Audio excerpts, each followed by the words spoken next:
ব্রাহ্মণবাড়িয়ার নাসিরনগরে চুরি করে শশা খাওয়াকে কেন্দ্র করে দুপক্ষের সংঘর্ষ হয়েছে। এতে নারী শিশুসহ অন্তত শতাধিক ব্যক্তি আহত হয়েছেন।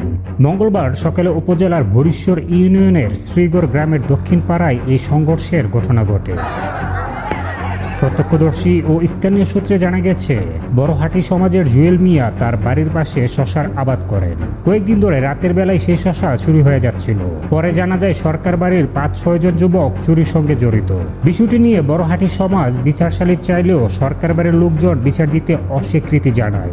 এর জেরে মঙ্গলবার সকালে সরকার বাড়ির লোকজন বড়হাটি সমাজের উপর হামলা চালায়। পরে সংঘর্ষ ছড়িয়ে পড়লে উভয় পক্ষ দেশীয় অস্ত্র নিয়ে একে অপরের উপর হামলা করে।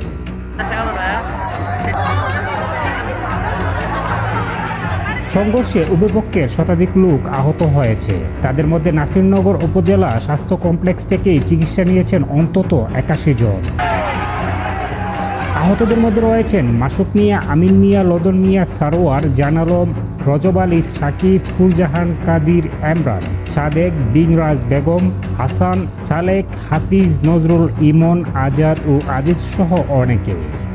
সংঘর্ষের খবর পেয়ে পুলিশ দ্রুত ঘটনাস্থলে পৌঁছে পরিস্থিতি নিয়ন্ত্রণে আনে। নাসিরনগর থানার ভারপ্রাপ্ত কর্মকর্তা ওসি মোহাম্মদ খায়রুল আলম বলেন, তুচ্ছ ঘটনাকে কেন্দ্র করে সংঘর্ষের ঘটনা ঘটে।